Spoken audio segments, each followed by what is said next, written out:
Good evening, everyone. First, thank the heaven's grace and the enlightened holy teacher's virtues, and thank our grand predecessor and predecessors. Thank our senior transmitter Jin, all the transmitters, lecturers, and all of you for this opportunity to study together tonight.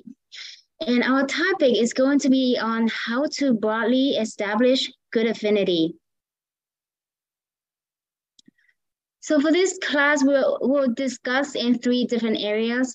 First, what is establishing good affinity? Second, why establish good affinity and how to establish good affinity. Speaking of affinity, everyone, it is affinity that's the reason why we meet here tonight. We are Tao King, so we are related to each other by the Tao, which is our true self, right? And we also know that we have a very special affinity with our holy teachers, Qigong Living Buddha and Our Lady Teacher. Holy Teacher unlocked our heavenly portal, right? When we receive a Tao, that point transmission from the transmitter who represents the holy teachers. So we are now their disciples, and this is the affinity we have with our holy teacher. So what is affinity? Affinity is the relationship, connection that we have with other people, with things, objects, with even other sentient beings like animals, and even other existences like saints and Buddhas. And there are different levels of affinity, the depth of affinity.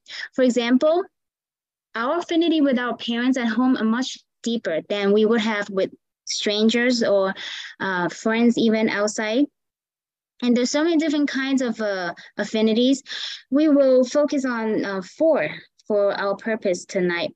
So the first one, affinity with Buddhas, then good affinity and adverse affinity or bad affinity, and a lack of affinity. So affinity with Buddhas, what does that mean? It means that we have cultivated in the past and have accumulated merits and virtues. We have done some good, and that good connected us to the Buddhas. Because and also to the true principles that they spread, because Buddhas came, they reincarnated in the world to bring salvation, right, to people and deliver them from suffering. So we have that common purpose, and that's how we're connected to the Buddhas, because we have done good in the past. And now with good affinity and bad affinity, we are going to talk about a story from Buddha's time.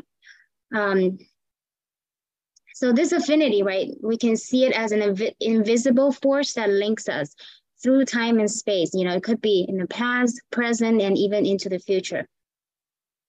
So Ananda and Mahakasyapa are 2 disciples of Buddha. And one day they were traveling, they were going to solicit alms for food, right? And they came upon a melon garden. So Ananda decided to take initiative and go in to see if he could get a donation of melon. They were all thirsty. And as soon as the lady, the lady keeper inside the garden saw him, she was very annoyed with him and, you know, told him to go away and then actually scolded him with bad words. So then Buddha sent Mahakasyapa to go instead this time. And when this lady saw Mahakasyapa, she changed into a total different attitude. She was very warm to him, respectful and sincere. And she offered a melon to him as a donation right away, right, without being asked to. And she also praised him for his work. So Ananda could not understand why the different treatment. And so Buddha then spoke about the past karmic affinity between them. So it turned out that the lady in the past life was a cat.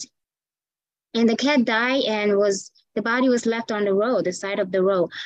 Ananda passed by, and in that lifetime, he was annoyed with the smell and actually complained about the cat, you know, being in the way. And then he covered his nose and quickly passed by. Now, Mahakasyapa, on the other hand, passed by the dead cat, but he took great pity on the cat, and took time to actually bury the cat with sincerity and respect, and chanted some mantra to hope that the cat be delivered from suffering in the future. So as we can see, in this life, they met again, right? This affinity linked them together.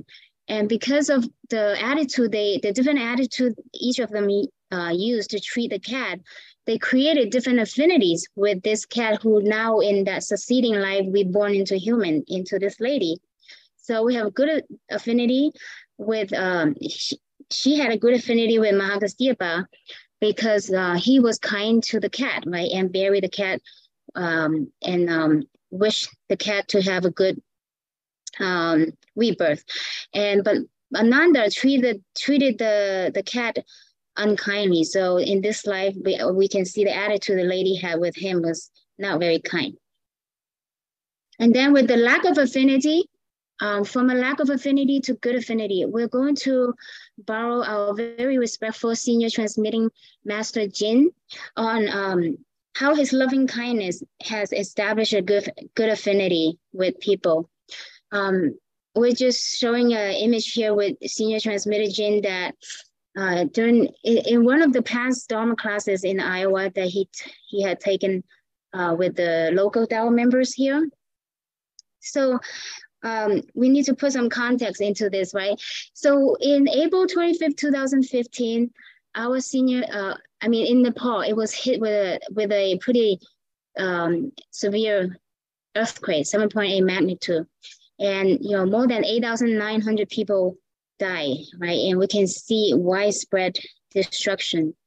And so many people lost their homes and they were displaced. They were moved to the mountain areas. As we see here, literally they were reduced to a plastic over their heads. So they went through some really extreme hardships, right? And then we learned in Iowa, back in 2013, we have met some Nepali refugees here who actually received the Tao. And then we learned through the news and word of mouth that there was a rebuilding effort in Nepal after the earthquake to build houses for the displaced people. And some of these are volunteers, the ones that are dressed in a yellow vest. They are Dao kings from the local Dao community in Nepal, helping the people build these houses, right? And we learned that each of these houses would cost $100 US. So we conveyed this information to our transmitter, Rome, who then reported to headquarters in New York. So I heard that our senior transmitter, Jin, right away, took $5,000 out of his own money and donated to Nepal to help the people build these houses. So our senior transmitter, Jin, did not know, he had no connection to the people there. I think he's not been to Nepal, right? So there was no connection, but through his merciful act, he now has established this good affinity with the people there. And in fact, that same year in August 31st, 2015, we received an email from a lecturer from that local Dao community. Her name was Ajita Adhikari. So she actually wanted us to convey a message to senior transmitter Jin, thanking him and our temple for thinking of them and helping the people there. Now, the law of causality tells us that we exist, right, due to a prior cause. And when we meet our affinities, the result is that we're here now. And so we can look at this equation. Cause plus affinities equal the effect, the result. And so the cause here, we can look at this to help us understand, right, the importance of affinities. So the sea is the cause, and water and sunlight are the affinity. The tree is the effect. Okay? And we know that we cannot change the cause, much like when we say something mean to somebody, we can't take back what we say, right? And so because we have already planted a cause. So when the cause meets the right condition, in this case, we call them the affinity. So these two things, right, will enable the seed to grow into a tree. That's the effect. Now the affinity we refer to as the right conditions may not be constantly present, right? So it can change. So can the seed grow if there are no water, sunlight, and soil? Probably not, right? So hence the affinities can be changed. And that is the point of this class. When the affinities change, it also changes the outcome. So in the example where we said something mean to someone, that person is probably going to hold a grudge against us, but we can change that affinity or relationship. How? By recognizing our own fault, right? And apologize, ask for forgiveness, and don't do it again, right? So, and then one very important thing is also that we must be willing to accept their criticism or their mistreatment, right? To offset that energy that we put out, and so that this way, it will change the outcome of our relationship, right? Because they'll forgive us, and then the karma between us is resolved. All right, so what is establishing good affinity mean, right? To learn to see the value in people and how to express that to them. This is essentially making people feel good about themselves, to help them see value in themselves, right? That, and then let them know that we appreciate those values. And this is a way to help other people build confidence and open up to us. And then recognize that all sentient beings are equal. In the example of Ananda and the cat, right, we know that our bodies may differ, right, in different lifetimes, but we are all sustained by that life force, right? We call that the Tao, our true self. So the forms are different, but our true self is the same, right? So people to people are equal, regardless of racial background and socioeconomic status. We're all equal. Right? So, and that's what we have to focus our time and effort on. And in this way, we can, that is what building good affinity is about. And then also to heal the rift between ourselves and others. We cannot avoid really having conflicts, right? Here and now, from time to time with people, in different aspects of our lives, because of past karmic affinities that we have already been involved with, or even in this lifetime, sometimes when we handle matters and people not in an ideal way, we could leave misunderstanding and frustration, between ourselves and others. And those all need to be healed.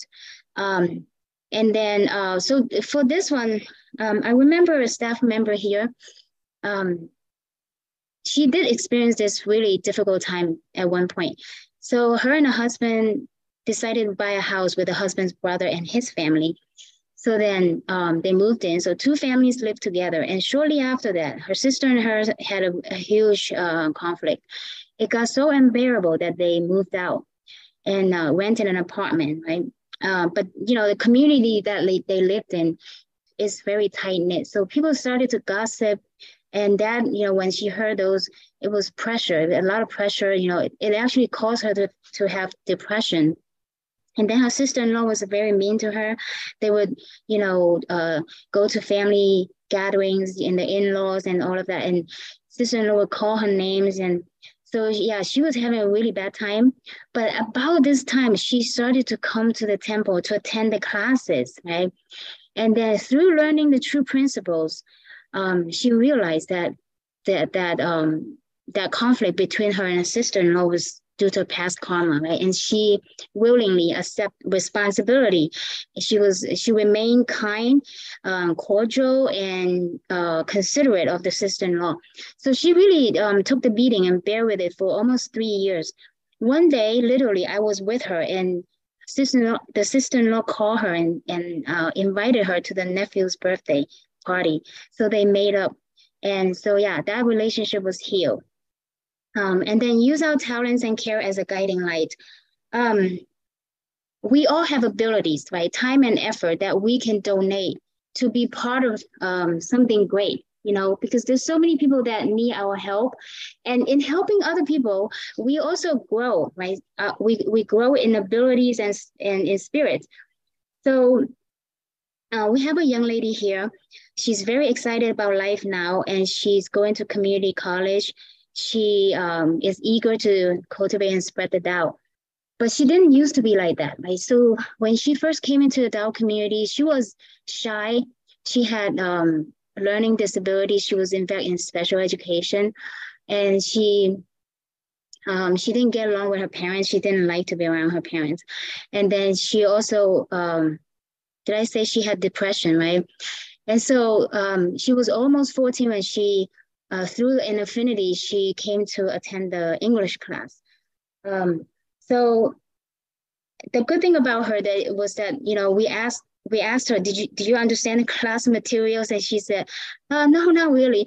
But she would continue to come to the class. And then later on, she actually volunteered to go with us, right, on to help with our weekend projects. And that is where we go to, you know, visit the Tao Kings and encourage them to attend class and all of, you know, to cultivate Tao. And she would come with us. So after a while, you know, one day she told us that, you know, she doesn't feel as depressed anymore and her grades were improving. And then most importantly, right, she said her relationship improved with her parents, especially her mom. Because, you know, her mom used to nag on her, you know, because she would talk back and her mom would nag on her for 2 hours, as she said. But she used a principle at home, right? Don't talk back to your parents. And then she realized her parents did not nag on her for that 2 hours. She actually reduced to half an hour. And she told us the principles really worked, you know? So yeah, she started helping out in the house more. And she's really just practicing the principle. And we see that huge transformation in her.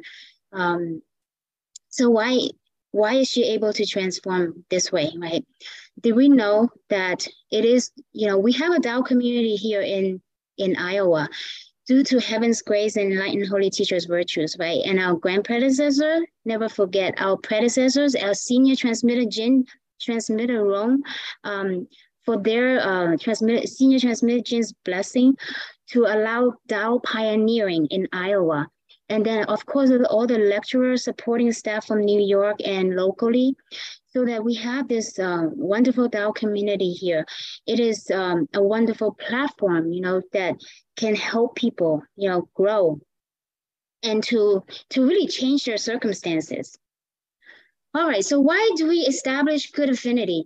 The basis of achieving Buddhahood is one reason, right? So Buddhas achieve awakening by being and working with sentient beings, right? They build great affinities with sentient beings by bringing salvation to them and deliver them from suffering. So we must also do the same to build affinity with people in order to work well with them. We are going to look at a guidance from a holy teacher. So holy teacher said, in this time of cultivation, it's not to, you know, stay at home or to just go to the mountains and be alone to cultivate.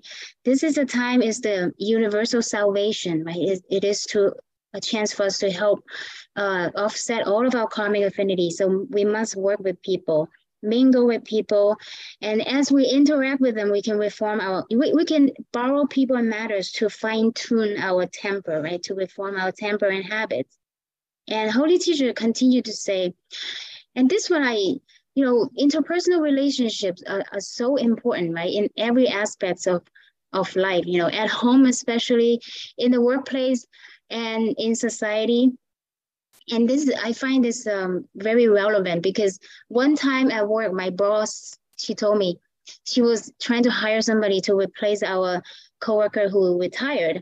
And she said, you know, we have a great team and I'm going to be mindful to pick someone who can fit our team, you know, fit in our team well and who has, you know, good work ethic, a good personality, good character, right?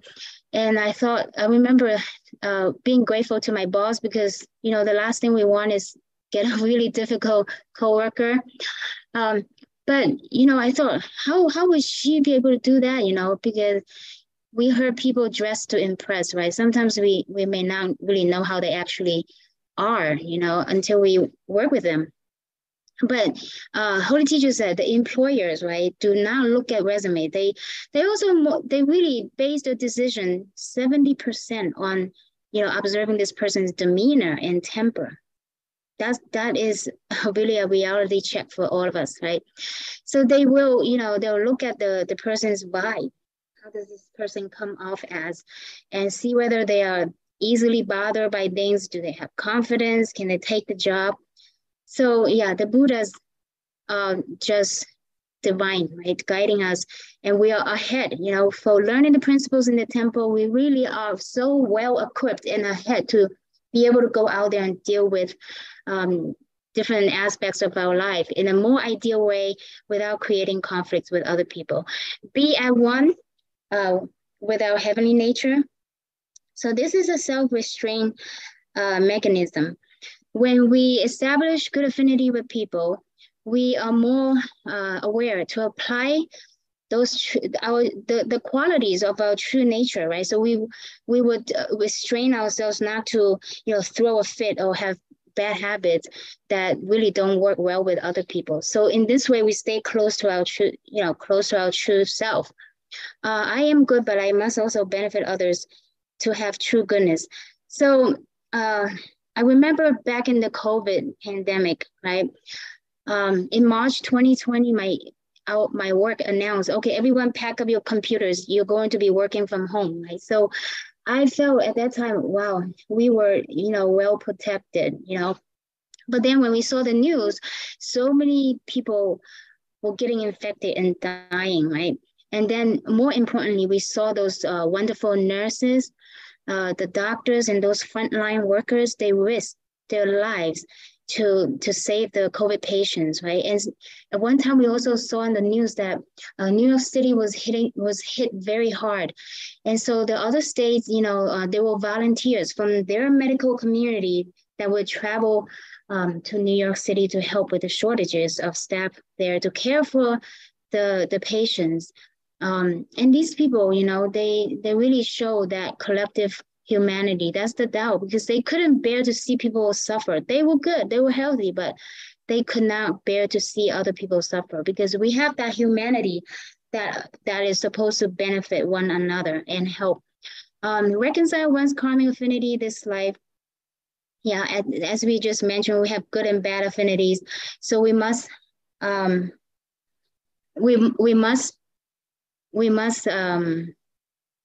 turn all the affinities into good affinities, right, to our favor, and then benefit from benefactors when needed. My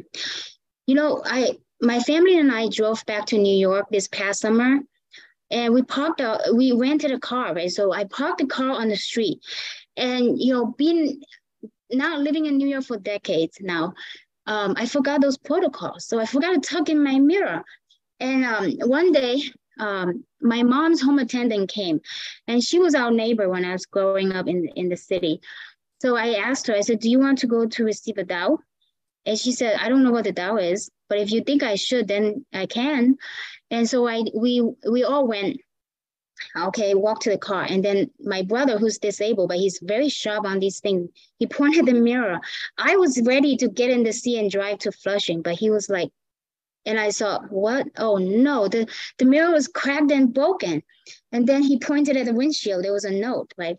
So it turned out there was a benefactor, right? We called him. And he wrote a note. He said, I'm so sorry for what happened to your car. There was a delivery truck that passed by you and swiped at your mirror, and they left the scene. They didn't even stop. And I chased after them. I took 2 pictures for you. Here's my number. Please call me. I will help you to be a witness, and you have this documentation. Although, this thing was not really favorable to me, but I felt like, oh my God, somebody was looking out for me. That's my benefactor, right? And I was thinking, oh no, I needed to. And then I realized I gotta call the rental company and call the and then they told me you gotta call the police and leave get a police report, right? So I called, and the police said, you're looking at more than 2 hours. This is COVID time, still COVID time. So yeah, literally we waited for more than 2 hours. And I remember praying to Holy Teacher, please help us to speed this up so we can get this auntie to receive a Tao. And I thought, this mirror is going to cost me, because I didn't buy their insurance. It's going to cost me like $500-600. I'm thinking in my head. But then I said, it's worth it if this auntie ends up receiving the Tao. So yeah, when we establish good affinity, when we need things, when we need some help, right, emergency, we can feel the response, but we have to stay long enough to to be able to experience those, right? Another example is Nima, right? So Nima here is a staff member here. She registered for classes for college. And then what happened was that the FAFSA, right, did not kick in. So her financial office said, you know, you gotta pay or you have to drop out. So she thought, I don't have money to pay. Because only her husband worked. They came from another country not that long ago. And so she decided to you know, just to find the professor and let them know she was dropping out. When she went to the professor and told her, I have to drop out, I don't have money to pay for the class. And the professor did not say anything, took out her purse and took out a checkbook, wrote a $1,000 check and handed it to Nima. Here, take this and pay for your tuition. Nima thought, oh no, I can't accept this. I didn't do anything. The professor said, just do it. Right. And so, yeah, she showed it to us. She was asking us, should I take it? And our first response was, yes, you must take it, because this is the good response from heaven, from the saints and Buddha arranging for your situation for you. And because Nima is very devoted to the Tao, she translated weekly classes. And then also she helps with the bookkeeping duties and taking the attendance. And then she also cooked, right? Before COVID time, she cooked and bring food to the temple and share with the class members. Okay, so how do we do it now? How do we establish good affinity? Sincerity. So I feel like sincerity is like water to a boat. It must be constant, and we need it, right? And without that, we can't. I mean, there's going to be disconnect, and there's going to be, it's just not going to go. So sincerity is our true self. The doctrine of the Min says sincerity is the way of heaven. So the point transmission, right, pointed out to us during Tao ceremony, the receiving ceremony, that we have a true self. Our true self is perfect, pure, simple, right? And that's the way we came. So sincerity is the way of heaven. We came from there. But the next line says, making oneself sincere is the way of man. How? So if we're already sincere, then why do we have to make ourselves sincere? Because we have strayed from our true nature. So now we have to learn to, well, we have to unlearn all the habits and attachments, you know, obstruction of the mind that we have picked up, right? And restore that sincerity. Sometimes when we see people cultivate, we see this sincerity manifested in them. One of our staff member from Marshalltown, which is 45 minutes from here in the city, we talked about helping to build a temple, right? Before that was right at the same year as COVID, on Sunday. Then Monday morning, 7 a.m., she called and said, I'm bringing my kids. I'm driving here to make a donation to help build a temple. And when I counted the money, it was 101, but that sincerity just touches your heart. And on that day, also, there was a hurricane. Inland hurricane that hit Iowa is unheard of, with the wind per hour exceeding 100, right? So yeah, when she got home, she saw that the big tree behind her house, that it fell. But she told us that based on that direction, it was supposed to hit her roof, right? Crush her house. But it took a little bit of turn and landed on the side yard by her driveway. So her son said, oh, Mom, if we didn't leave our home this morning, your car would have been crushed. So avoiding, you know, that sincerity touches heaven and help us avoid a lot of, you know, keep those calamities away from us. And then how else can we establish good affinity? By using our body language, like convey our care and hope for other people. So smile, right? Use our manners, be respectful and sincerely respectful from the mind to our words to our action. You know, help people out, open the door for people, greet people good morning. You know, when we see people kind of sad, ask how they're doing, you know, give some words of comfort, you know, make good eye contact. All of those things, right? We can use our body to make this good connection with people. This next one, to expand and strengthen our mind capacity. We see this wonderful image of Maitreya Buddha. his big stomach signifies, right, that magnanimity, right, that broadness of the mind, So it's about, swallowing bitterness, right, happiness, anything, the good and the bad, and then dissolving it, right? There's no matters left in the mind. We're all with our true self and sincere again. There is a story about an old master from a temple. One day he had, the disciples, right? Two disciples were fighting outside. So disciple came in and said, Master, this happened. So who's right? Am I right or is he right? So the master said, you're right. So he was happy, he left, went outside. And that other disciple that fought with him came in and asked the same thing. Who's right? Am I right or is he right? The master said, you're right. And then they both left. Then the master did not realize there was a third disciple that was sitting in the back of the room. Then this disciple C spoke, right? He said, Master, I heard all of what you told those two disciples. If A is right, then how can B be right? And if B is right, then how can A be right? And the master replied to him, you are also right, right? So this story is funny. I really like this story because it illustrates the point that we don't really want to entangle, right, in the, who's right and wrong, because that really strains our mind. We get stuck on the forms and we cannot broaden our mind. So the most boundless thing in the world is the ocean. More boundless than that is the sky. And even more boundless than that is a person's mind. So our mind is that true self, right, is boundless. Holy Teacher guides us here. Uphold gratitude, right? Always be grateful for the good and bad so that we are filled with love in our mind and we can break through all the borders, right? We can reach out farther, further out, and everyone has something to improve, overlook deficiencies, highlight strengths. So this is not easy to do because we tend to get stuck on people's shortcomings.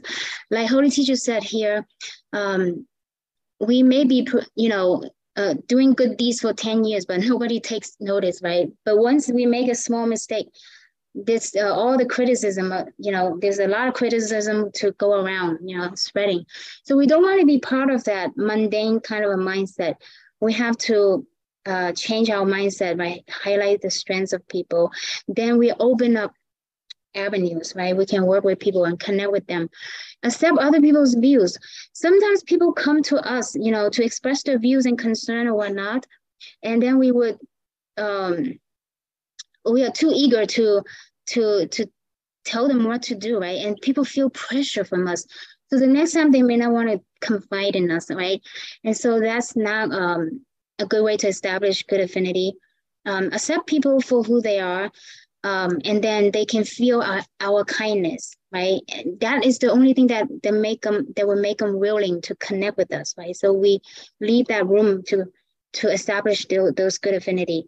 Other people's mistakes serve to test our mind's capacity.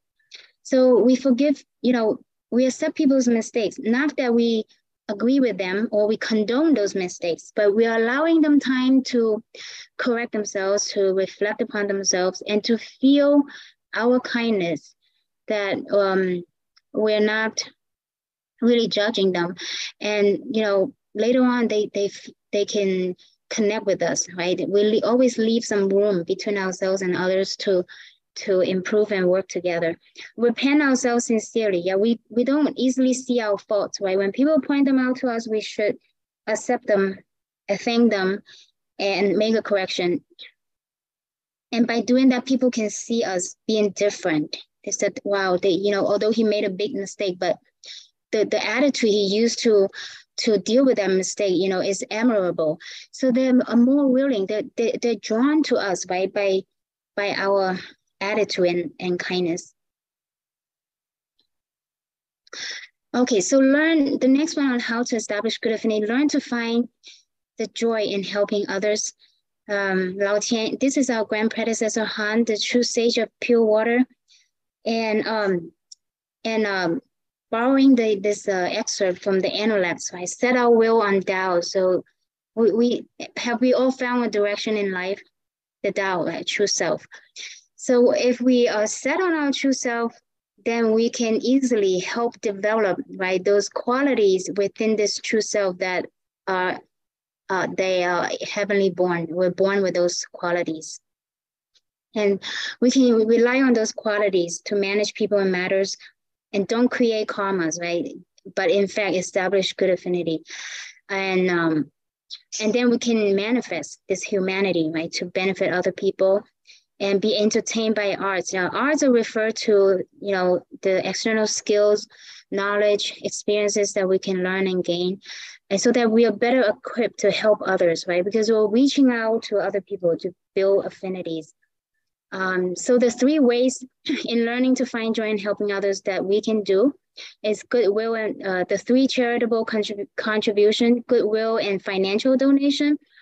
So I put lecturer Taijin on here because for the goodwill part, what does he say every time after he finishes the class, right? A lecture?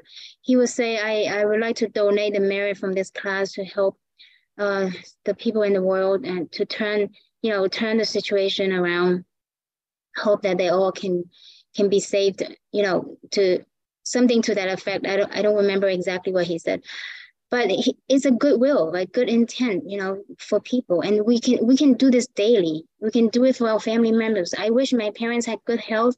I wish that all the people, would awaken to the truth. I wish everyone has good, they're peaceful. And when we're stuck in traffic, we Holy Teacher said, don't start scolding people. Instead, wish everyone have a safe trip back home. Right? Financial donation, we know that if we have extra money, we can help the temple, because the operation of the temple relies on funds, right? So there's so many aspects that requires that to be able to run and to propagate the Tao. Teaching of the true principles, spread the Tao to people, because the true principles is what can help turn people's circumstances around when they put them into practice and truly change their situation, gain awareness, right? And then really not create karmic debts. Serve other people. Holy Teacher had vision that he shared during the classes, Dharma classes in Iowa Dharma classes and Ohio Dharma classes. I remember going to Ohio by the Transmitter's Mercy, requesting that we go there to help out. And Holy Teacher said that, we should think about giving back to society. We should help, right? We should find some volunteer work to do. And in Iowa too, he spoke to the class members. We have so much material wealth, right? We're so well-to-do. We have abundance of things to use, everything. Have we thought about, giving back to society, right? He asked those questions. So, and also in one of the holy scriptures that were compiled into a book, I also read that Holy Teacher said, everyone is bestowed by God with different talents and abilities, right?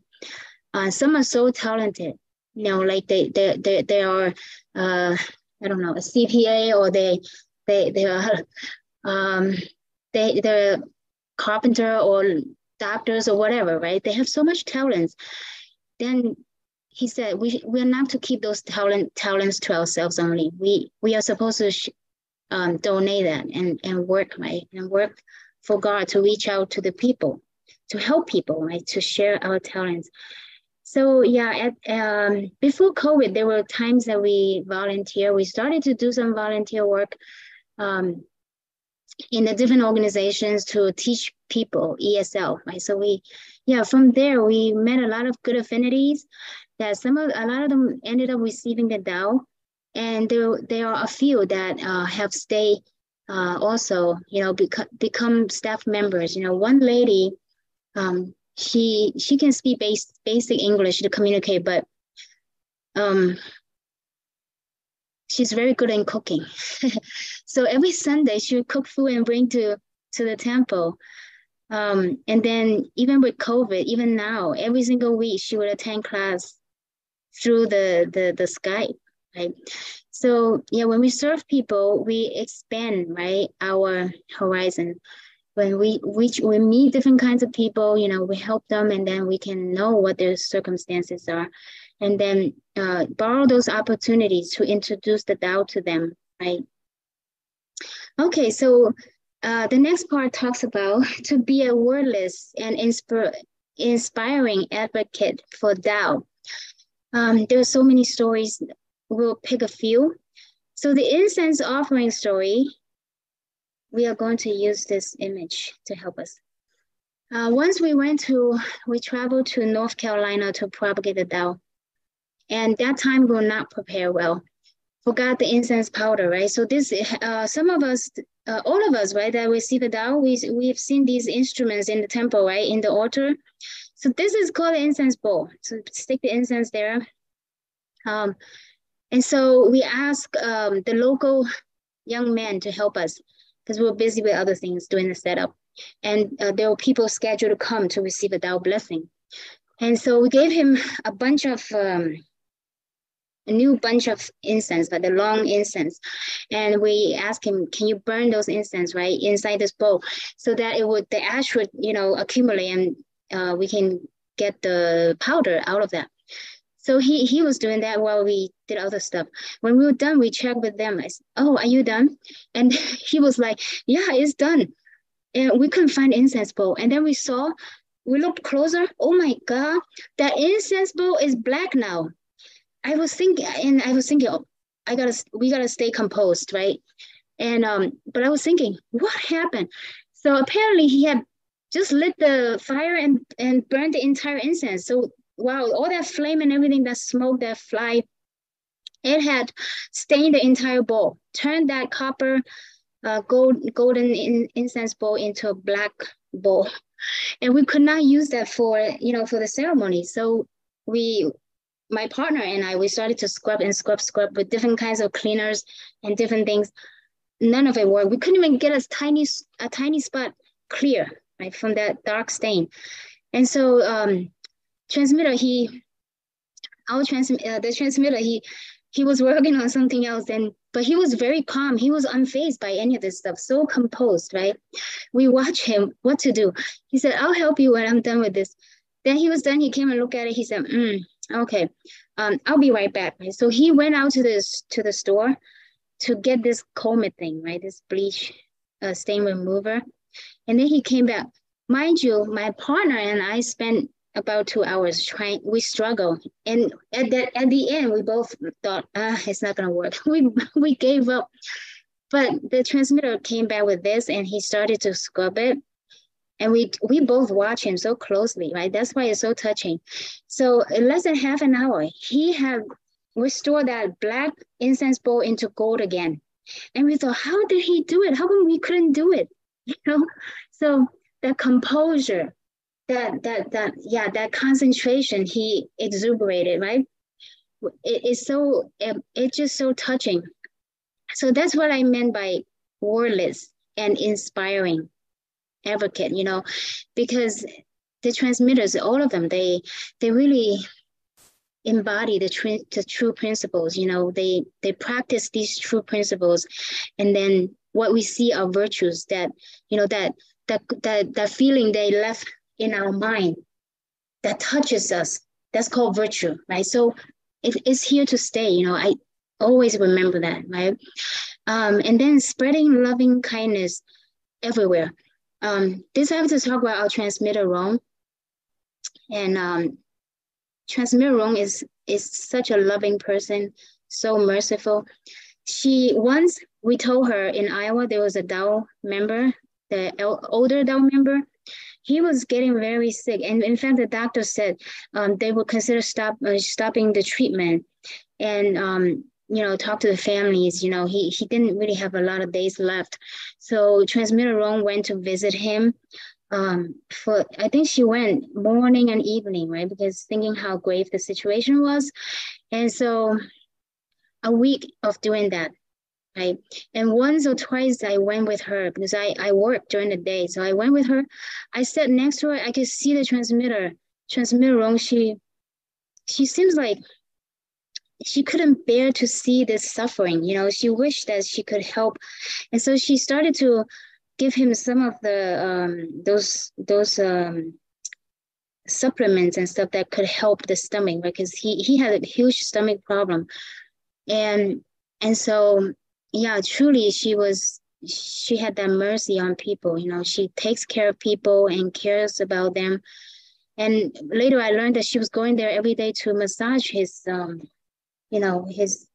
legs and the hands and the shoulder to give him a little bit of comfort. And a week later, she called me one day. I was at work. She said, "We're going to do Dao receiving tonight." And I thought, huh?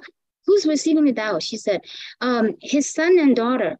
And I remember that his wife wanted the two children to receive a Dao, but however they, tried, they just did not want to, because they said they are Christians.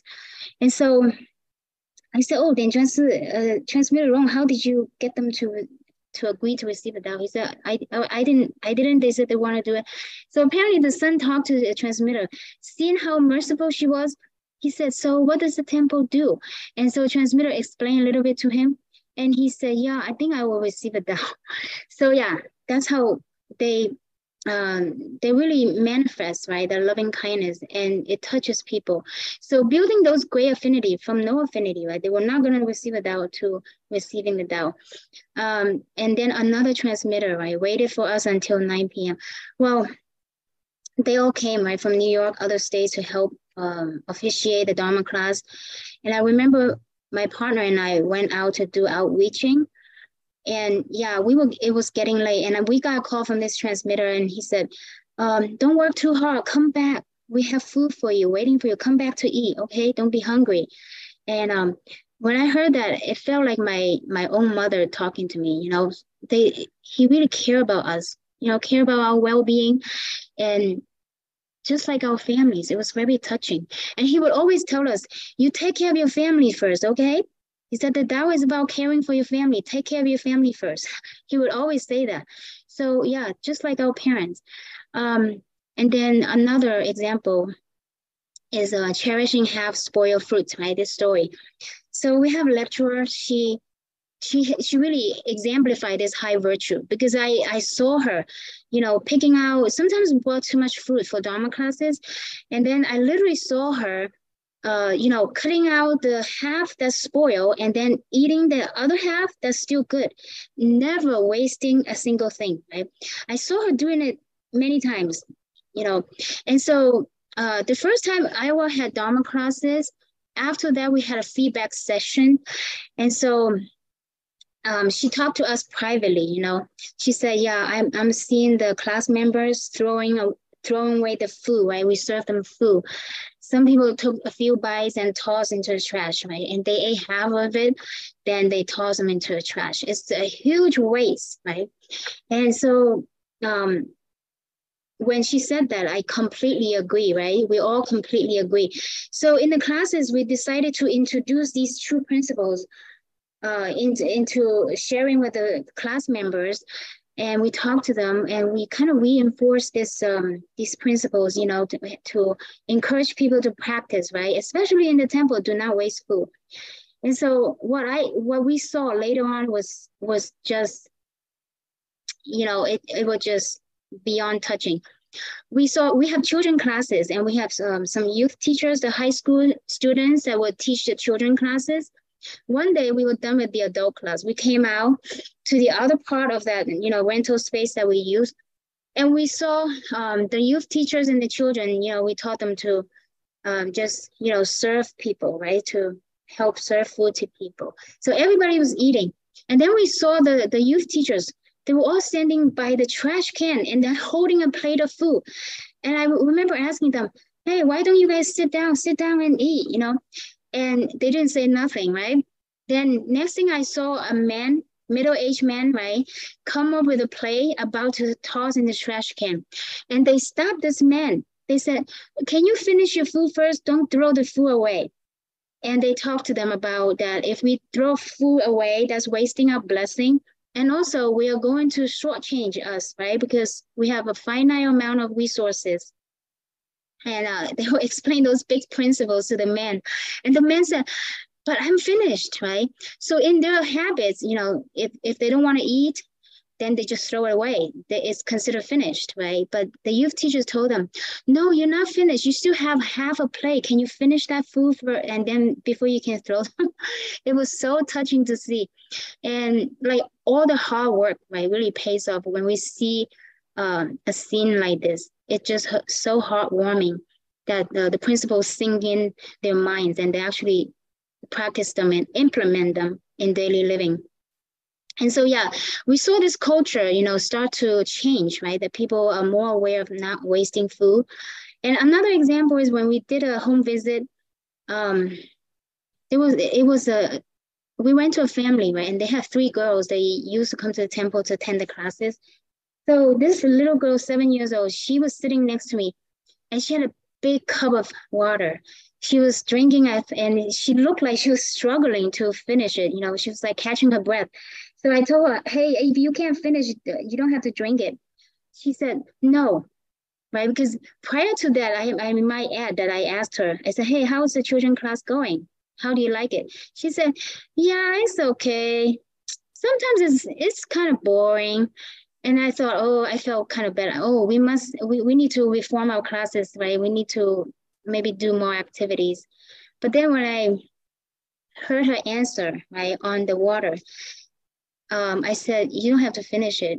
I meant you don't have to finish it now. You can set it aside. I didn't intend to tell her to throw the water away, but I think she thought I was telling her, you can, throw the water away. And she immediately said, no, I cannot do that. Because in children class, they taught us don't waste water, don't waste food, don't waste anything. Because if we waste the food, we, shorten our blessings. And there are other people that don't have food to eat. Wow. That was a powerful thing. And I thought, my goodness, it seemed like the children, they would run all over the place and they were not even paying attention at times, I thought. But you know what? The principles, right?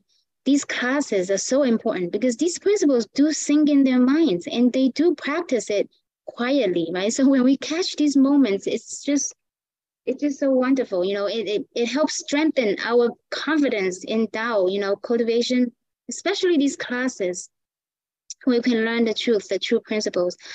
The last story I want to share is I didn't know what the Tao was at the time, but I saw how they worked, right? Let me borrow a couple of precious images and to let you know who said that. All right, so this is a 2017 in June, Iowa 2-day Dharma class preparations. And you may recognize, right? This is transmitter Wei Jin. Transmitter Lin is here. This is the young man named Yadi. Show another picture. This is Yadi. Transmitter Lin's transmitter Wei Jin. So they came to Iowa, ahead, usually a week before Dharma class to help. Right? And we had a rental space. We did not have a public temple. And so there's a lot of preparation work to be done. So in this event here, we came to this Tao King's house to borrow their mega size TV so that we can use it as projectors to show the lectures to the class members. And so this young man, he said that. He said, I'll say that he has such an outstanding character. Even before he came into the Tao, I can say. So a very special affinity that was, really arranged by the Buddhas to join the Tao community. So we are very fortunate to have him. So here he's helping out, he's jumping on the truck to help. But look at the transmitters, how they work, right? They get down to their hands and knees, They don't sit there to be served, to give orders, to say, oh, you got to do this, do that. No, they just do the work. They don't really talk, right? So that's what touched him. And he told me, so before he came into the Tao, he goes to the Buddhist temple. And one day, he received the Tao. And one day I met him, right? And we were short with seats to pick up people. And I said, oh, Yadi, can you help us to drop a few people to the temple for class? He said, oh, I was thinking to go help in the Vietnamese temple. So I said, okay, what time is that? He said, it will be 2 hours from now. I said, oh, okay. But we're going to start class, in about 20 minutes. will you be willing to help us, right? And so he said, yeah, sure, I'll help you. So he drove the 3 people to the home temple. And I told him, because he had a prior engagement, I said, okay, you can go. You don't have to stay. But in fact, when he reached the home temple, he kind of hesitated, right? He said, yeah, I think I'll stay for the class. So ever since that time, he just stayed. Yeah, he's not gone back to, he just got devoted and involved in the Tao temple. And so once we asked him, I said, Yadi, why are you so sincere? And he said, I said, do you know can you explain the Tao? What is the Tao to you? He said, yeah, actually, I don't know how to explain the Tao, but I just see how they work, right? All the transmitters, lecturers, staff from New York City, plus local staff, how they work. Everyone is so kind, so selfless, so nice, and they're so considerate, they work as a team. And that's really what moved me, right? So yeah, even now, he's one of our very capable staff member. And so be a wordless and inspiring advocate. I feel that that's the most effective way that can build the affinities, because when we are able to inspire someone like Yadi, and then he is fully convinced by the action, the virtues of those who lead in the temple, he would turn into one of them. And then his impact is great, right? To continue this lineage, So the Tao, we would have a class about Tao lineage, and that's what the lineage is passing down, right? That this essence of our true self in action, right? Those virtues and that example that they show us. As Confucius said here in the end left, an upright leader moves people to act without a command. Defective leader is unable to regulate people, even with a command, right? It is so true as what we see nowadays, especially. So in conclusion, establishing good affinity, Holy Teacher said, we reconcile adverse, right, unfavorable affinities with a good attitude. Nurture good affinity into a Buddha affinity. So affinities are so important. It's what built, right, our connection to people. And right now it's the universal salvation. All the saints and Buddhas, we born into the world to save people, to help deliver them from reincarnation, suffering. And so we need that fundamental basis, right, with people. And then if we come upon good affinities, we can also nurture those into a Buddha affinity, right? Let them have a chance to receive a Tao, and also to connect to the true principles, which will help restore everyone to their true self, right? It contributes to a better person, a better home, better society, and the world. A true cultivator, which is us, right, plants seeds everywhere, letting them constantly blossom and reap fruits. Right? The broader our affinities with the people, the deeper our affinity with the Buddhas. Yes, we are on this mission that to spread the Tao and build affinities, right? Affinities really not only our mundane aspect, right? It's very important, vital for our survival, and also in reaching our awareness, to be completely rise above our circumstances and change our destiny. And that's what we're here to do. It could make our world a better place if we, everyone can nurture affinities and build good affinities. So I'm finished tonight. If I spoke incorrectly, made mistakes, I ask for saints and Buddhas for forgiveness, and ask for the transmitters, lecturers for corrections.